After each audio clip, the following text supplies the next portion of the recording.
Guess who's back? That's right. I'm Gab. He's Jules.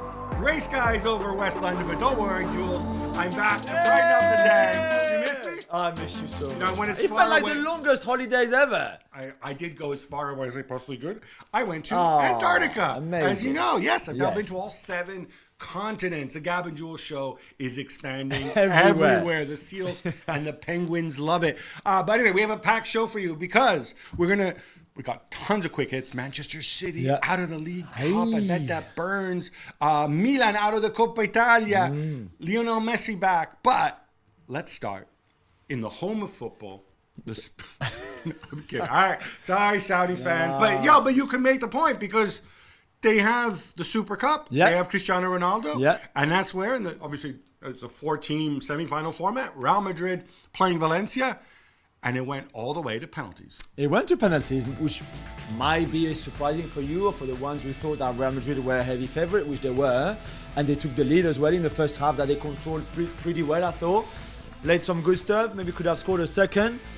And then the second half, they just came back from the dressing room not being ready for it. And Valencia scored very early in a poor goal to concede from the It was Real a Madrid really point of bad view. goal. Really poor. The cross from Lato and the finish from Lino was just It's not just too that, easy. but the Lato cross, Nacho's playing left back. Yeah. And you would think you're a center back. Your natural thing is to close people down, right?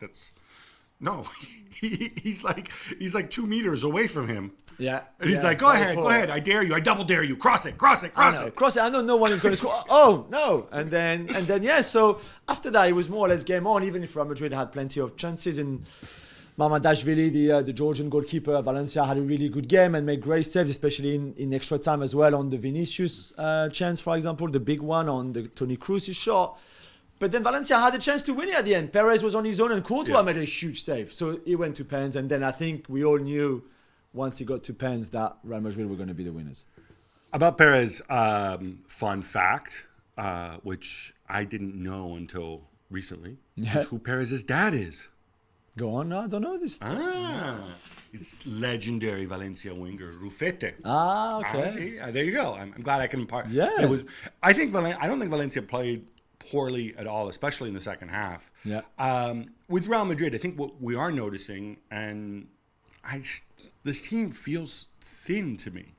Now, not just a center forward issue, which we'll get to in a minute, but Toni Kroos being asked to play in the there was no Chouameni, obviously. Kroos being asked to play in that position is not the same thing. It's not, it might work if you're going to go and try to play with 60-70% possession, which Real Madrid don't generally do.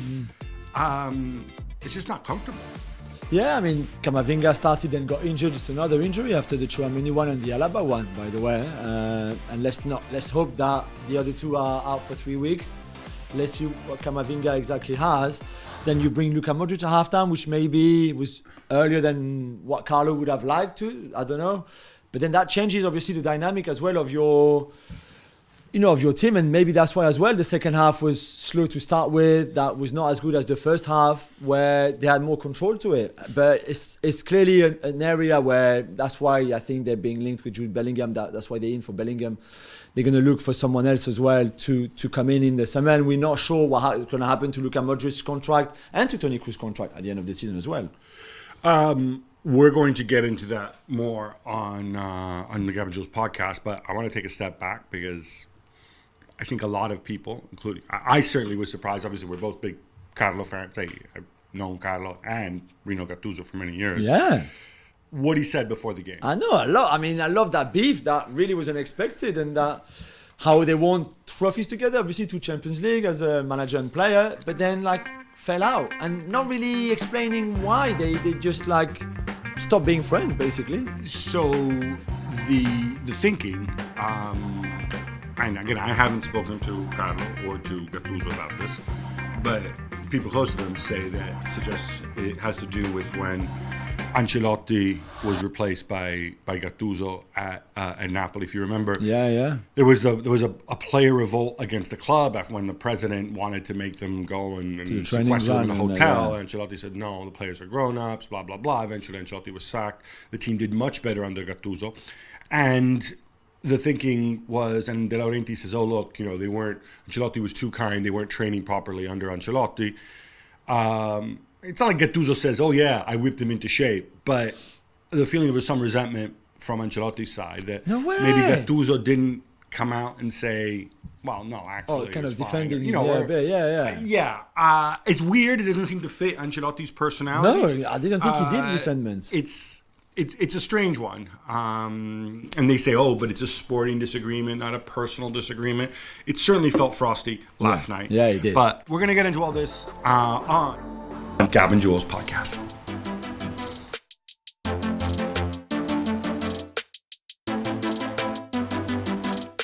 All right, enough Supercopa de Saudi Arabia. How about some quick hits instead? Let's go, Gab. I've missed saying that, Manchester City are dumped out of the League Cup, losing 2-0 away to Southampton, who are bottom of the Premier League. Yeah. Jules, I don't normally put much stock or need any stock in the League Cup. I know. Yes, Guardiola did make changes, but Nathan Jones, I went through all these regulars that weren't there, that didn't start. Yeah. Jay Adams, El Yunusi, the Bella Kotchep guy at the back, Perot, the Armstrong brothers, who aren't actually brothers, I found out. One's Scottish and one's English, apparently. Yeah. Who knew? None of these guys started either, right? So this is significant. It wasn't the way Southampton won as well. The 2 goals they scored are really quality goals, and I'm obviously happy for Sekumara and his first goal for the club because he's one of mine. But the Djenepo goal is a wonderful goal, really. And then after that, City struggled. They struggled to create much with the ball. You know about this argument about the sterile possession, about one was essentially a mistake, right? Which prompted. It's an amazing finish after the mistake, though. And Kyle Walker trundling across, no? Yeah, but still, I mean, I think... The other one is a worldie, no? No, but I don't know. What's your point? Well, there are 2 incidental goals. And I don't think that. No, you know what? I don't think that either. Finish. I was just playing devil's advocate. No, but it's just like, it was one of those games, and I was at the City-Chelsea game in the Cup on Sunday where they were amazing.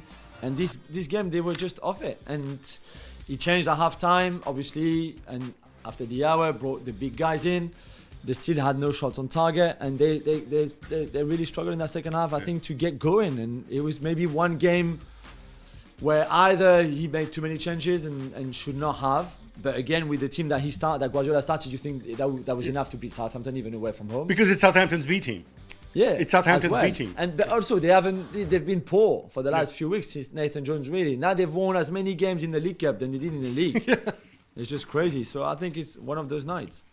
And Milan are also up, and they are of the Coppa Italia, Gab, beaten by 10-man Torino 1-0. Is this a big deal or? I don't think.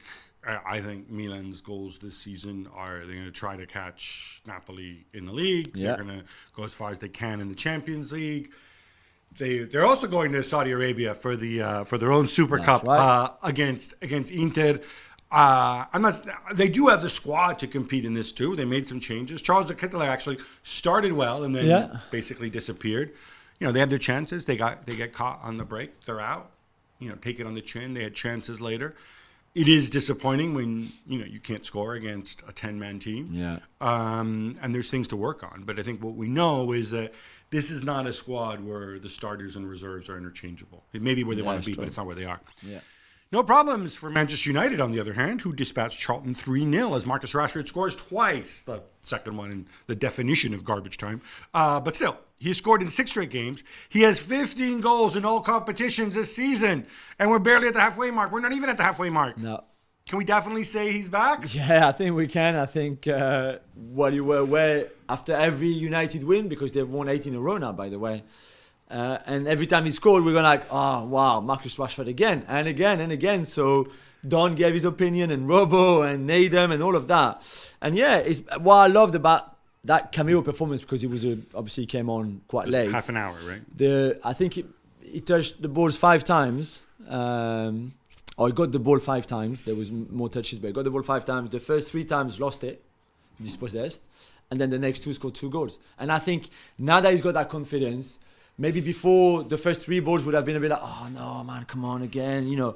I can't get the game right and this. And now it doesn't even matter because he knows that at some point he's going to get that chance and be so clinical, which he was. And the Pellistri ball is great. His first touch maybe not so much. He still scores. The Casemiro ball is amazing. His first touch is perfect. The finish is great too.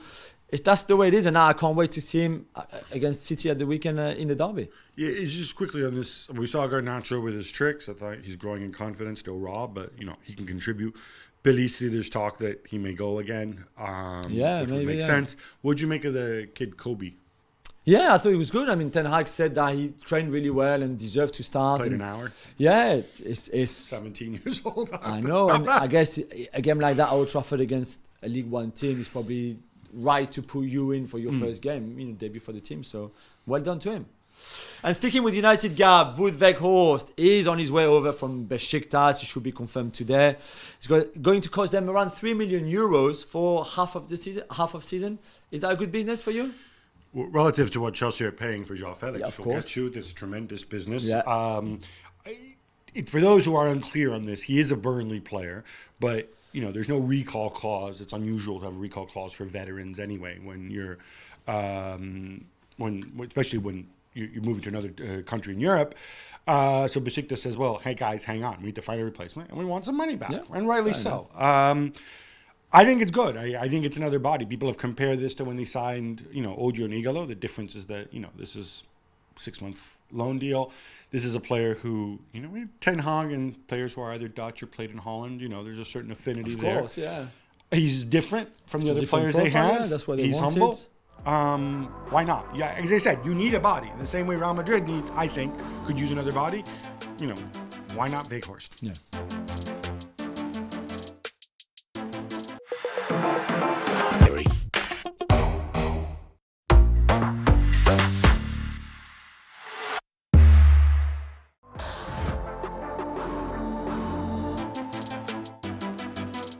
You know the drill. It's time for more quick hits. Yes. Lionel Messi returns 3.5 weeks after the World Cup final and scores for Paris Saint-Germain as they beat Angers 2-0 to become winter champions in Ligue 1 with a bit of help from Lens, who lost. Yeah, so it's 4 champions, as we call it, champion d'automne in France, but in winter this time, which is weird. And every time, to be fair, they didn't play well. It was a boring game, really, apart from the. It was the goal early from Ekitike, and then the tap in late from. And then literally nothing happened. The second half was. I thought was an embarrassment. But anyway, he scored a lovely goal with his right foot, which is rare enough to mention. And his name was obviously, cheered and they were happy. He didn't have a proper sort of like presentation on the pitch with the World Cup or the medal. Things you like don't that. really want to be trolling the French fans. Michel Montana, who is our speaker, a speaker, you said, on the pitch stadium announcer. Yeah. Didn't say he was a World Cup winner either. But yeah, good to see him back. And now we're waiting for the next game against Rennes, which should be more challenging than that one against Angers, bottom of the table. Gab, staying with PSG, according to a report from Football Benchmark, PSG lost 369 million euros in 21-22. They have already been fined 10 million by UEFA for violating FFP, and if they don't meet compliance targets, they would be fined another 55 million. How worrying is this, do you think? Yeah, and by the way, this season, things have gotten even more expensive because they spent more money in the summer and gave Mbappe a new contract. PSG had 670 million in revenue. Now that's like the baseline figure, including I'm doing air quotes for those listening at home, sponsorship from Qatar. Their squad costs, meaning the amortization of the players they signed and the wages, is 728 million, which is, I don't see how you square the books. I think this is the big challenge for UEFA. These are significant fines. There's also punishments which are sporting punishments that I think they need to look at if they're serious about it. Yeah. Obviously, people are going to look at it and say, oh, look, Nasser Al-Khelaifi is the head of the European Clubs Association and Chefren's ally, and so it'll be a soft touch. I think there's a lot at stake here. But who knows? No, maybe in the summer. Yeah. Or maybe in the summer they'll sell Kylian for $300 million. I imagine. Maybe. More Paris Saint-Germain. Inter Miami manager Phil Neville Phil was asked about Messi, and he said, and I quote, "Rest assured, we're working every second of every day to bring in the best players, and I think he's one of the best," unquote. Jules, he's not giving up. No, rest assured, Phil, if you're watching or listening. So are PSG and maybe others, I don't know. But right now, we know there's an agreement in principle between Messi and Messi camp and PSG to stay just a bit longer. I mean, good on Inter Miami not to give up. I think, keep trying because should they be working every second of every day on a different player? Is that what you're saying? I think I was going to finish by saying that Phil Neville especially should work every second of every day trying to make his team better and himself better as a manager. Just make it what you want from what I've just said. Inter struggled, Inter as in the real Inter, struggled but eventually beat Parma in extra time to advance in the Coppa Italia 2-1. But Gab, how about Gigi Buffon? At 44 years old, obviously starting for Parma in goal. First of all, let me apologize to fans of the other Inter, because you're also a real Inter, Internacional de Porto Alegre, of course. Yeah, true. That's who I meant. But, well, first of all, Buffon made some tremendous saves. It's crazy. He's 44 years of age. Jules, he's older than you. I know, man. I mean, come on, man. What are we talking about here? Love that. I think Inter really struggled in this game. I think they looked really, really flat. They went a goal down. The equalizer came courtesy of a big deflection. The winner was a bizarro winner in extra time, where of all people, the ball comes to Acerbi, the big ugly center back at the end of the not ugly where he plays. Ugly play, yeah. Not elegant, not an elegant play. And he heads the ball from the edge of the box. There's a big looping header in. It's a bizarro goal. Not a good performance. Again, Inter say we're focused on other things. Okay, great. You're focused on other things. But Parma are in Serie B for a reason. And I think you expect more. But shout out to Fede Di Marco, I think, who again was really, really good. Yeah, really good. Arsenal beat Oxford United in the FA Cup back on Monday night, 3-0, as Eddie Nketiah bags 2 goals. Jules, Gabriel who? Yeah, I mean, they took their time and eventually, I think, prevailed. First goal on set pieces, just unlocked the game. Mo El Neni with the goal. Fabio Vieira with the assist. And then Eddie Nketiah, 2 really good finishes. The first one on the ball from Fabio Vieira, really lovely through ball around the keeper. The second one on the Martinelli assist, where he kind of dinks it a little bit. Great, it shows the confidence. This was, no offense to Oxford fans, but only Oxford's. Let's see against Spurs if he can do the same. Sticking with that game, Gab, the FA are investigating Oxford defender Kieran Brown for the yellow card he received. Yeah, this looked really, really bad. So the allegation is this thing called, I think it's called spot fixing or something, where you can bet the time a yellow card or who's going to receive a yellow card. And obviously, I'm assuming he denies all allegations. If you look at the way he received the yellow card, which is basically he fouls somebody and then he gets the ball and he starts running back with it and doesn't give it back. It doesn't look good. It doesn't mean anything's there. But you know what? You can find these things out. You can look at the betting patterns. Let's hope that this is just a mix-up. Chelsea kick off in a few hours against Fulham. But in the meantime, Graham Potter has a big name reinforcement. Jean-Felix has joined on loan through the end of the season for 11 million euros. Plus his wages, of course. Jules. Yeah, I think that's an expensive 6-month loan because there's no option to buy or obligation to buy either. He's a very talented kid. We love him, of course.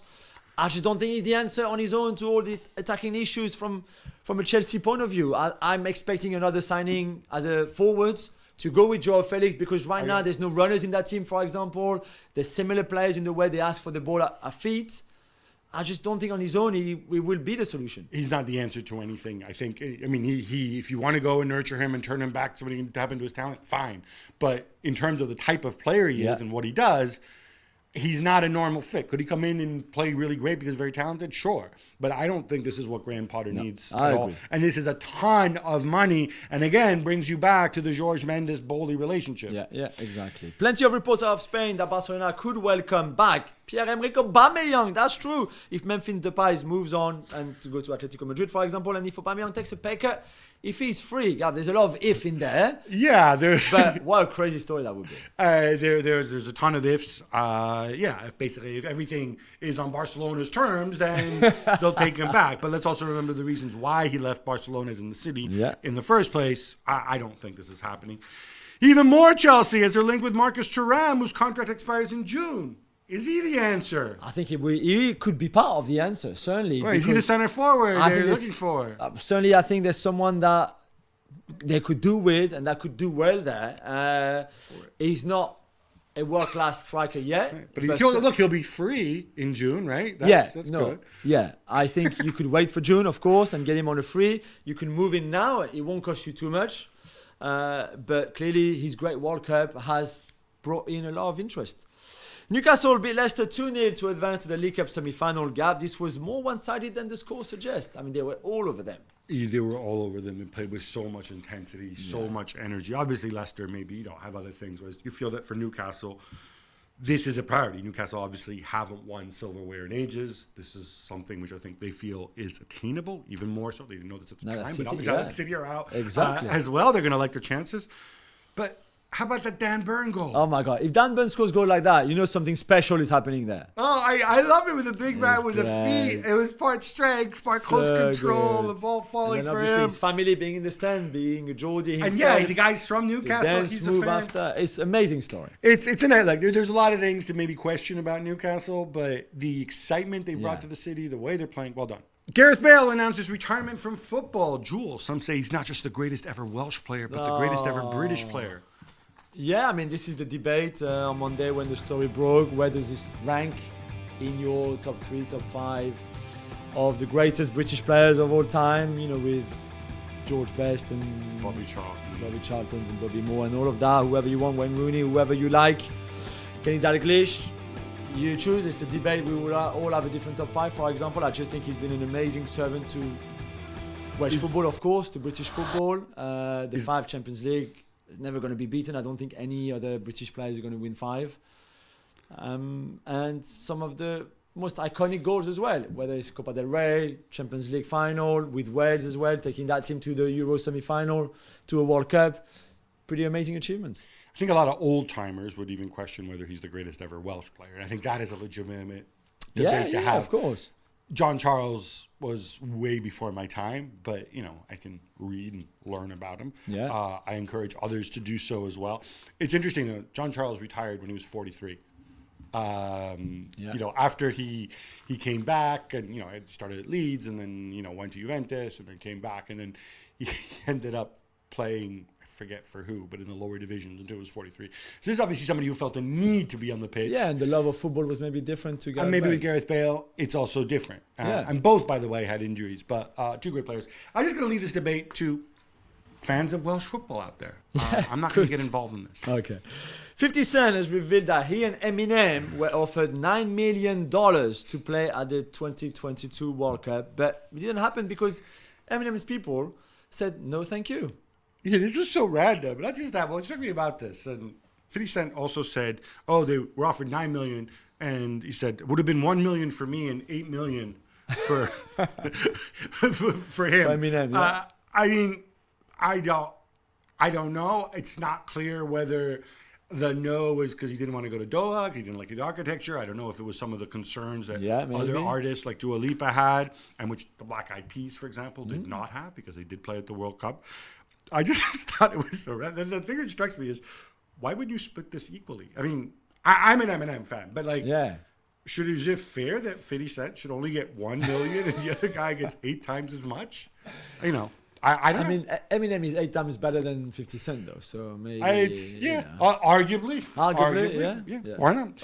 Jules, this brings us to an end already. But now that we're back, we had such a great time. We're gonna come back and do this again on Monday. Yes. Yeah, I don't know if you're gonna choose the Manchester Derby or the London Derby to go as our main segment, or maybe both. Or the Super Copa de Saudi Arabia. What if we have a Clasico in the final? Barcelona, of course, imagine playing. It's gonna be a great weekend of football anyway. So we got you covered.